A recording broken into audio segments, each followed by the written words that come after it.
Boy in Green. Chapter 4. When they reached the kingdom of Dorian, some dolphins stopped them before they could enter. They didn't like the looks of Peter, but then Petal took off Peter's hat and pointed directly at his ears. The dolphins let them pass and enter. Inside, Peter finally got a good look at the place. In every home was some kind of sea creature needing assistance or the creature being doted on by its owner. Peter felt nauseous when he saw a tentacle go in a merman's mouth. Janice noticed his disgust and explained, "Yeah, not all merfolk are like this. All the other kingdoms look at us the same as you. But we just love the animals of the sea more than anything else, but not all of us are as crazy as that." Petal giggled. "We're approaching the crazy fish lady." They looked ahead and spotted an older mermaid surrounded by a school of fish. She passed them with a toothless smile. Both of the mermaid girls tried to hold in their laughter. They let it out when the older mermaid was out of earshot. "Oh, she has aged terribly." "Mermaids are supposed to be beautiful even in their old age," Janice said. "Maybe it's because of fish surrounding her all day every day." "They are so slimy," Petal said, shivering at the thought.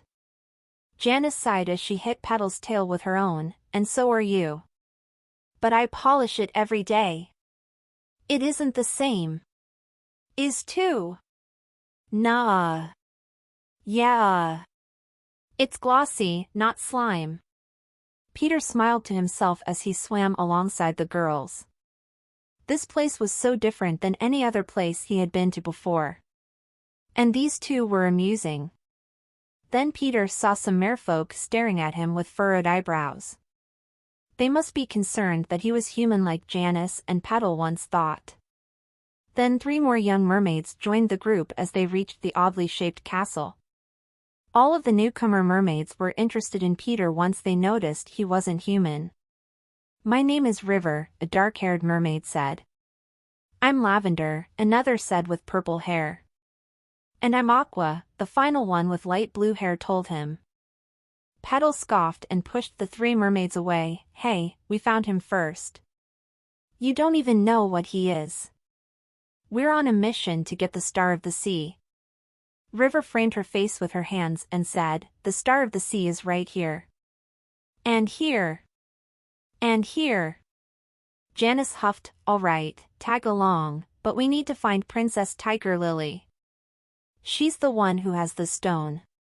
Aqua bit her lip and spoke up, "Actually, she's gone missing, along with her stone. Apparently, a big flying boat came by and captured her only a few minutes ago." Peter's eyebrows raised in alarm. "Big flying boat? The dragon?" "Huh?" all 5 mermaids questioned as Peter used his magic to send himself flying away from the kingdom and out of the water. Droplets of the sea fell from his soaked clothes that appeared 3 shades darker. He held tightly onto his hat when he came into the sunlight. He scanned the area until he spotted the flying boat. In the water below, some mermen were trying to bring it down with harpoons, which was no use since the ship was so high up. Peter soared to the boat and as he got closer, the dragon appeared. It puffed fire at him. He dodged and quickly flew to the boat on the dragon's back. Tied to the mast was a dark-haired mermaid with a red feather in her strands which matched her tail. He assumed that this was Princess Tiger Lily. Then Peter's eyes landed on the main culprit, a strapping young man with slick black hair wearing a black bandana and a fine black coat. At the man's waist was a skilly crafted sword. This must be Captain James Hook. Bravely, Peter dropped down right in front of Tiger Lily. All the men on the ship turned his way with arched brows. They weren't expecting a shrimpy-looking boy to come and save the mermaid. The men pulled out their swords and daggers, but they waited for their captain's orders before they killed Peter. Captain Hook made his way from the helm to Peter. Seeing as the kid fell from the sky, he saw this as a good moment to recruit the boy. "Why, hello. Who might you be, boy?" Hook asked, using his sword to tip Peter's hat a little. Peter pushed his hat back in place as he said, "I'm the boy in green." Hook laughed as he leaned a little on his sword. I can see that, but I meant your name, not a description. I'm Peter Pan. There was more laughter, this time from all of Hook's men. Peter held his ground. He was going to save his people and this poor mermaid. Ah, I suppose I'm not the only one with a strange last name, How about you join us, young lad? You look a little lost at the moment. I'm not lost. I'm here to save the pixies you took and this princess. Hook smirked, is that so? He lifted his sword and took Peter's hat off completely. Ah, well, we have an elf in our midst. I've heard that you stay youthful for a very long time. It makes me wonder if I can suck the youth out of elves like magic and fairies. Just release the pixies. They haven't done anything to you. Hook glanced at a small man behind him. Smee, go release the pixies. But sir, don't you want to take their? They can't give me the magic I want. I can only take it from fairies. Just do as the boy wishes. Smee hobbled to the captain's cabin and returned with a cage where a bunch of pixies were crammed inside. Slowly, Smee opened the cage door. All at once, the pixies flew out and shot off as quickly as possible. Hook looked at Peter, his arms extended. Are you happy now, boy? I can be a nice fellow. No, you are not. Princess Tiger Lily shouted behind Peter. The captain sighed as he walked around Peter and headed to her. He lifted her chin. You, my dear, have no power over me or my men. Your voice is useless. Pirates don't have souls, only desires. Hook tried to kiss her, but Peter yanked Hook's sword away, startling the man. Before anyone could react, Peter flew above them as the wind twisted around him. Hook growled and shouted at his men to shoot Peter down. While they did that, Hook grabbed Smee's sword and climbed the mast where Peter hid. I gave you a chance, boy. Hook shouted as he effortlessly balanced his way to Peter. Hook swung his sword and Peter blocked it. Time after time again, Hook struck Peter, and Peter blocked while avoiding arrows being shot at him. At one point, an arrow whizzed past Hook's nose. That's when the captain called them off, glaring daggers at the man that shot the arrow. It was just him and Peter now. Swords clanged together, and Hook was slowly pushing Peter to the edge.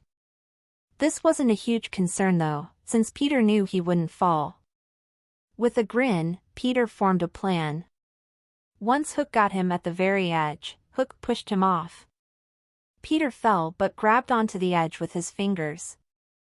His other hand still held the captain's sword he had stolen. Hook reached his hand out. Give me the crocodile, he said, referring to the sword, and I'll forget this happened. And you will live your life happily aboard my ship. The princess will lead us to her precious stone and magic will be ours. Not a chance.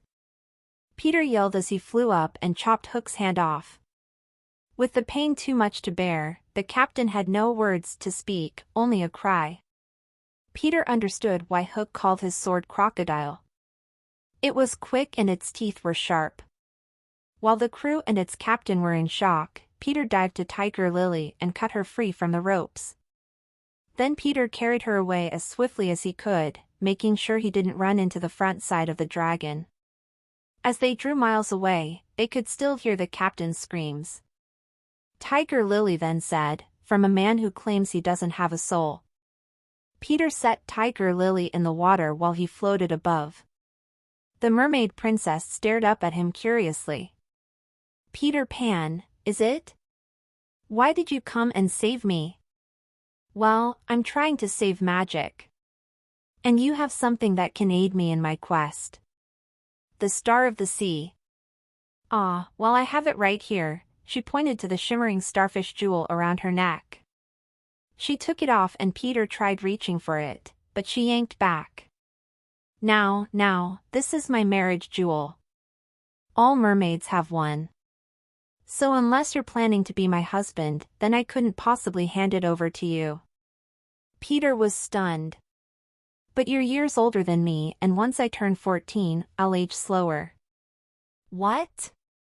Is that what elves and fairies do? Well, beauty certainly has been getting tougher and tougher. She smiled and handed the jewel to him. All right, here it is. However, just you remember to return it when you're finished, otherwise, you'll upset the young mermen who want my hand in marriage. Peter turned red, hoping she wasn't being serious. Tiger Lily waved and then dipped down into the water below. Peter smiled down at the jewel. 1 down, 2 to go, but first, a stop at the great pixie tree so it could heal and offer Peter the time he needed.